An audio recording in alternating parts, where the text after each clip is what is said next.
प्रणाम सभी को। आज का जो विषय है हमारे समक्ष में वो है मनन। मनन जो है एक सांसारिक मनन हो सकता है, लेकिन हम यहाँ पर जिस प्रकार के मनन की चर्चा कर रहे हैं वो है आध्यात्मिक मनन। क्योंकि देखिए, संसार में चलने वाला मन जो है वो सांसारिक भोगों की अभिलाषा के लिए ही दौड़ रहा है। कुछ ना कुछ उसे सांसारिक प्राप्त करना है और सांसारिक लक्ष्यों की प्राप्ति के लिए वो निरंतर प्रयास कर रहा है। ये लक्ष्य कुछ भी हो सकते हैं। हो सकता है कि कोई किसी स्त्री की कामना में उसका मन जो है वहां लिप्त हो। किसी के लिए संसार की जो भोग वस्तुएं हैं उसके पीछे उसका मनन जारी हो, या अपने बॉस को कैसे मनाना है उसके लिए मनन जारी हो। किसी की रूठी पत्नी को कैसे मनाना है, किसी के बच्चों को कैसे खुश करना है। वो अलग अलग प्रकार के मनन के सांसारिक स्वरूप तो अनंत है। संसार में वो जो भी है सांसारिक हमारे सामने में वो फसाव अनंत है, तो फिर मनन भी अनंत प्रकार के होंगे। अब यहाँ पर जो हम चर्चा कर रहे हैं वो है आध्यात्मिक मनन की। क्या है जिसे कहा जा सकता है स्पष्टता से कि ये जो मनन है ये वास्तव में संसार की माया से मुक्त कराने वाला है। अलग अलग मार्गों में अलग अलग प्रकार से इसे समझाया गया है। जैसे कि जब हम एक आध्यात्मिक मार्ग में भक्ति मार्ग की बात करते हैं, भक्ति मार्ग में बड़े प्रेम से जैसे कहते हैं ना कि मन को अपने जो है प्रभु के चरणों में अर्पित कर दो। अब जो तुम्हारा मन अगर विचार करेगा, कुछ सोचेगा, खाएगा, पिएगा, जो भी करेगा उस मन में तुम्हारे राम बसे हो, तुम्हारे कृष्ण बसे हो, तुम्हारे शिव बसे हो। और तभी है वास्तविक संसार से मुक्ति का मार्ग तुम्हारे लिए खुलने वाला। अन्यथा संभव ही नहीं कि इस संसार से तुम किसी प्रकार से मुक्त हो पाओ। क्योंकि ये मन ही तो है जो इतने जो जन्म जन्मांतरों से हमें फंसाता आया है। भगवत गीता में कृष्ण कहते हैं ना कि इंद्रियों में मैं मन हूं। जब वो कहते हैं तो बात वही है कि अगर जो तुम्हारे भोग की वस्तुएं हैं, अगर कुछ भी है जो तुम्हारे फसाव का कारण है, तो वो भी वही है और मुक्ति का कारण भी वही है। तो वो हर प्रकार से जो है तुम्हें इस बात को समझना होगा कि ये मन जो है यही है जिससे मुक्ति जो है सबसे बड़ी आवश्यकता है। मन जो है वो बार बार ऐसा लगता है कि जैसे कहते हैं ना कि एक बार एक शरीर जब यहाँ अपना जो है वो मृत्यु की घड़ी आती है, उस समय जब शरीर का त्याग होता है, तो जो हमारा सूक्ष्म शरीर है, अब बात वही है, सूक्ष्म शरीर को समझना होगा। वो शरीर जिससे सब लोग जो है वो आत्मा आत्मा कहते रहते हैं, इसी को जानिए।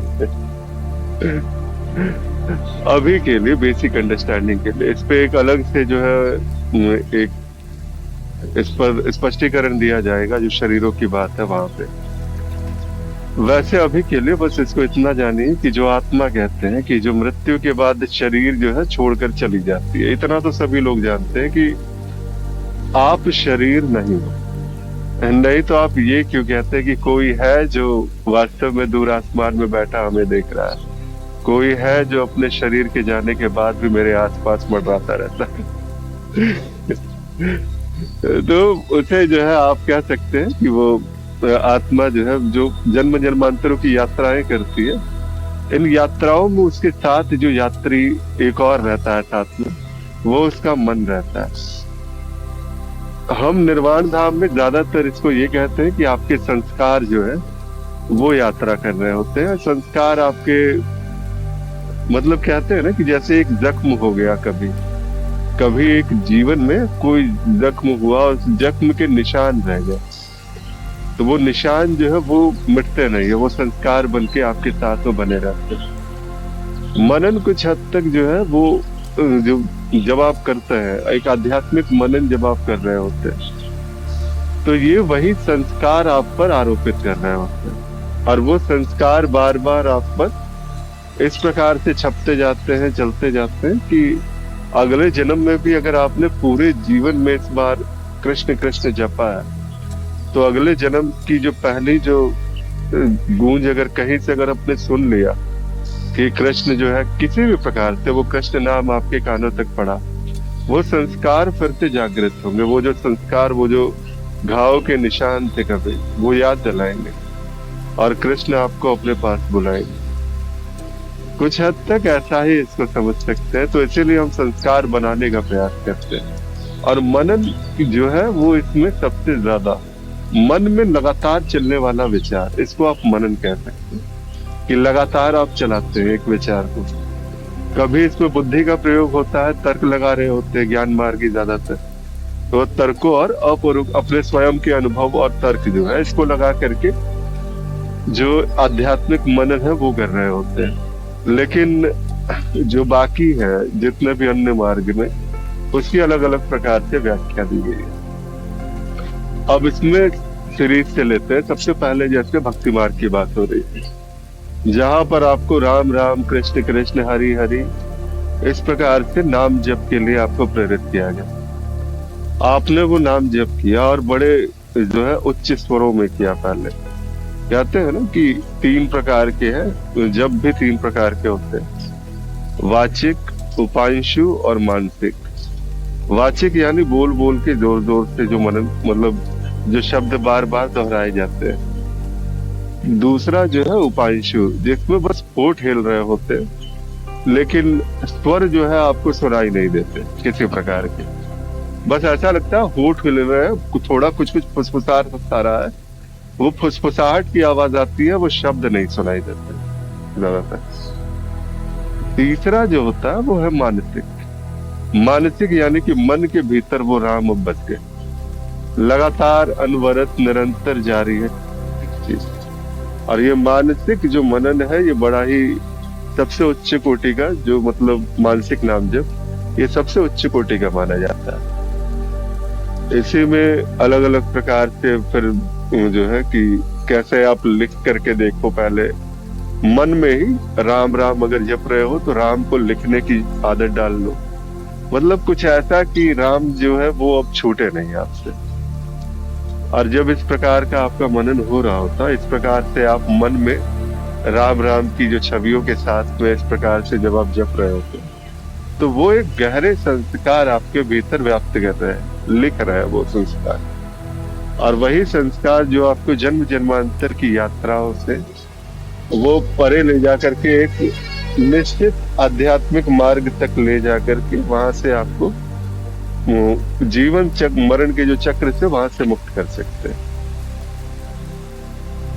इस प्रकार से आगे चला जाता है अलग अलग मार्गों में। एक तांत्रिक अगर वो मनन उसके लिए अगर कहे, तो वो मंत्रों का मनन कर रहा होता है। कहीं ना कहीं उसकी हाथ से वो माला घूम रही होती है, वो माला का मनका। और ये जो मनका जो है वो तो घूम ही रहा है, और मन के अंदर भी जो है कुछ निरंतर घूमता सा रहता है उस मंत्र के रूप में, लगातार अनवरत, बस मंत्र के अलावा कुछ भी नहीं। और ये मंत्र का चिंतन ही रहता है कि इतना गहरा चिंतन कि वो शरीर के चिंतन से मुक्त रहता है। शरीर उसकी चिंता का विषय नहीं होता, शरीर उसकी भावना का विषय नहीं होता। तभी तो देखते हैं ना वो शमशानों में इस प्रकार से पड़े रह करके, और बड़े ऊटपटांग से वस्त्र पहने हुए रहते हैं, और उस प्रकार भी बड़े प्रसन्न। क्यों है आखिर ऐसा? इसका कारण बस यही है, उनकी प्रसन्नता का कारण यही है। जिस इष्ट के लिए जो वो प्रयासरत है, जो तरीका वो अपना रहे हैं, वहां पर उन्हें आनंद आ रहा है। और ये मन के अंदर ही जो है उनका वो मन का जो है वो करता रहता है, और मन के को फेर करके ही मन से मुक्त हो जाते हैं वो। अनवरत जारी, ये लगातार जो मन का जो जन्म जन्मांतरों का जो फेर है उससे उन्हें मुक्ति मिलती है। तो ये इस प्रकार से तांत्रिक भी आगे बढ़ते हैं।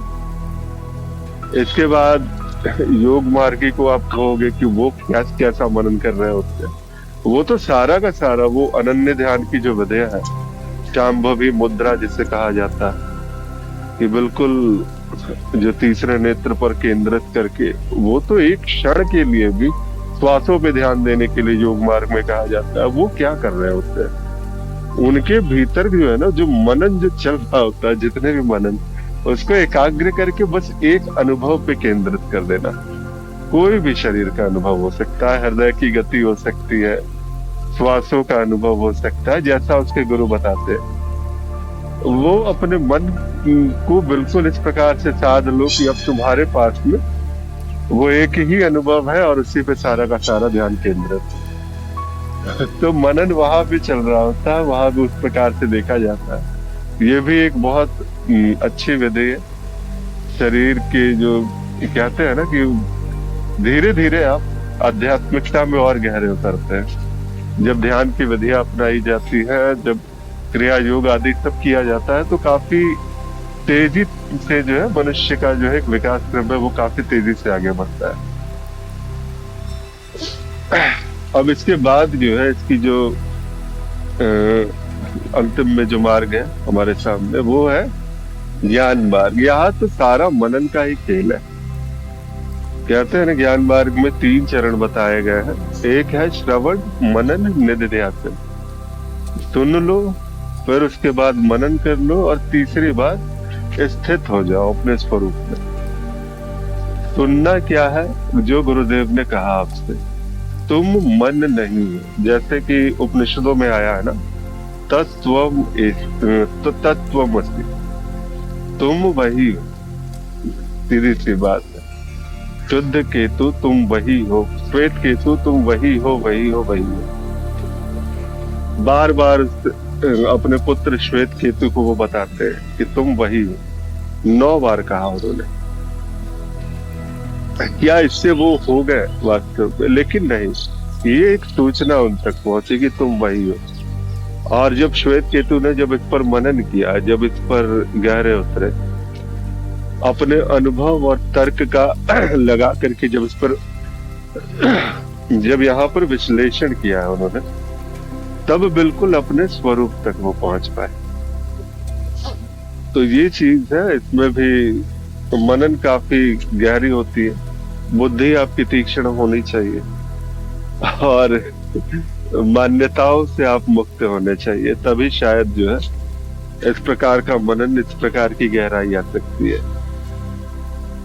तो इसीलिए बढ़िया है, आध्यात्मिक मार्गों पे चलते रहिए, आध्यात्मिक मनन जो है वो करते रहिए। क्योंकि जितना स्पष्ट, जितना सटीक आपका ये आध्यात्मिक मनन होगा, उतने ही जो है वो संसार से मुक्ति का जो मार्ग है आपका, और बढ़िया से खुल सकेगा। तो फिर मिलते हैं। अभी के लिए प्रणाम, नमस्कार, और बहुत बहुत आभार यहाँ तक आने के लिए। मुझसे संपर्क करना हो तो निर्वाणधाम.in